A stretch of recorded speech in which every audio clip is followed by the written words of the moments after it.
Joshua chapter 23.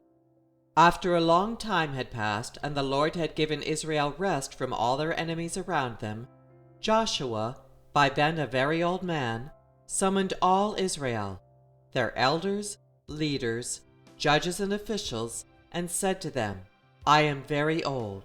You yourselves have seen everything the Lord your God has done to all these nations for your sake. It was the Lord your God who fought for you.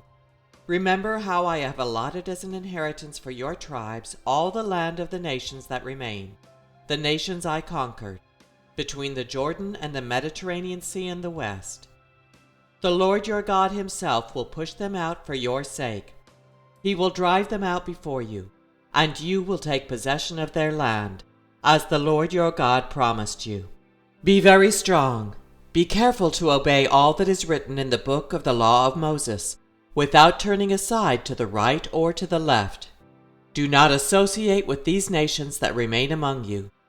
Do not invoke the names of their gods or swear by them. You must not serve them or bow down to them, but you are to hold fast to the Lord your God as you have until now.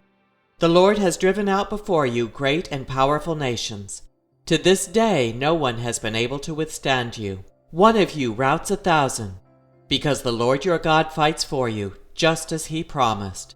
So be very careful to love the Lord your God.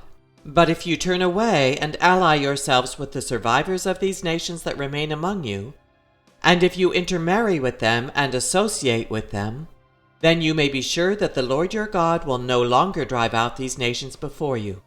Instead, they will become snares and traps for you, whips on your backs and thorns in your eyes, until you perish from this good land which the Lord your God has given you. Now I am about to go the way of all the earth. You know with all your heart and soul that not one of all the good promises the Lord your God gave you has failed. Every promise has been fulfilled, not one has failed. But just as all the good things the Lord your God has promised you have come to you, so he will bring on you all the evil things he has threatened, until the Lord your God has destroyed you from this good land he has given you. If you violate the covenant of the Lord your God, which he commanded you, and go and serve other gods and bow down to them, the Lord's anger will burn against you, and you will quickly perish from the good land he has given you. Joshua chapter 24. Then Joshua assembled all the tribes of Israel at Shechem. He summoned the elders, leaders, judges, and officials of Israel, and they presented themselves before God. Joshua said to all the people, This is what the Lord, the God of Israel, says. Long ago your ancestors, including Terah, the father of Abraham and Nahor, lived beyond the Euphrates River and worshipped other gods. But I took your father Abraham from the land beyond the Euphrates and led him throughout Canaan, and gave him many descendants.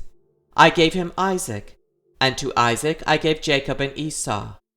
I assigned the hill country of Seir to Esau, but Jacob and his family went down to Egypt. Then I sent Moses and Aaron, and I afflicted the Egyptians by what I did there, and I brought you out. When I brought your people out of Egypt, you came to the sea, and the Egyptians pursued them with chariots and horsemen as far as the Red Sea. But they cried to the Lord for help, and he put darkness between you and the Egyptians. He brought the sea over them and covered them. You saw with your own eyes what I did to the Egyptians. Then you lived in the wilderness for a long time. I brought you to the land of the Amorites, who lived east of the Jordan. They fought against you, but I gave them into your hands. I destroyed them before you, and you took possession of their land. When Balak, son of Zippor, the king of Moab, prepared to fight against Israel, he sent for Balaam, son of Beor, to put a curse on you. But I would not listen to Balaam, so he blessed you again and again, and I delivered you out of his hand. Then you crossed the Jordan and came to Jericho. The citizens of Jericho fought against you, as did also the Amorites, Perizzites, Canaanites, Hittites, Girgashites, Hivites, and Jebusites, but I gave them into your hands. I sent the hornet ahead of you, which drove them out before you, also the 2 Amorite kings. You did not do it with your own sword and bow. So I gave you a land on which you did not toil, and cities you did not build. And you live in them and eat from vineyards and olive groves that you did not plant. Now fear the Lord and serve him with all faithfulness. Throw away the gods your ancestors worshipped beyond the Euphrates River and in Egypt, and serve the Lord.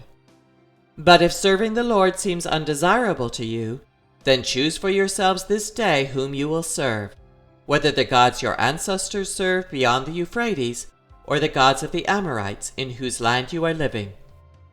But as for me and my household, we will serve the Lord." Then the people answered, "Far be it from us to forsake the Lord to serve other gods. It was the Lord our God himself who brought us and our parents up out of Egypt from that land of slavery, and performed those great signs before our eyes. He protected us on our entire journey and among all the nations through which we traveled. And the Lord drove out before us all the nations, including the Amorites who lived in the land. We too will serve the Lord because he is our God." Joshua said to the people, "You are not able to serve the Lord. He is a holy God. He is a jealous God. He will not forgive your rebellion and your sins. If you forsake the Lord and serve foreign gods, he will turn and bring disaster on you and make an end of you, after he has been good to you." But the people said to Joshua, "No, we will serve the Lord." Then Joshua said, "You are witnesses against yourselves that you have chosen to serve the Lord." "Yes, we are witnesses," they replied. "Now then," said Joshua, "throw away the foreign gods that are among you and yield your hearts to the Lord, the God of Israel." And the people said to Joshua, "We will serve the Lord our God and obey him." On that day Joshua made a covenant for the people, and there at Shechem he reaffirmed for them decrees and laws. And Joshua recorded these things in the book of the law of God. Then he took a large stone and set it up there under the oak near the holy place of the Lord. "See," he said to all the people, "this stone will be a witness against us. It has heard all the words the Lord has said to us. It will be a witness against you if you are untrue to your God." Then Joshua dismissed the people, each to their own inheritance. After these things, Joshua son of Nun, the servant of the Lord, died at the age of 110. And they buried him in the land of his inheritance, at Timnath Serah in the hill country of Ephraim, north of Mount Gosh. Israel served the Lord throughout the lifetime of Joshua, and of the elders who outlived him, and who had experienced everything the Lord had done for Israel. And Joseph's bones, which the Israelites had brought up from Egypt, were buried at Shechem in the tract of land that Jacob bought for 100 pieces of silver from the sons of Hamor, the father of Shechem. This became the inheritance of Joseph's descendants. And Eleazar, son of Aaron, died and was buried at Gibeah, which had been allotted to his son Phinehas in the hill country of Ephraim.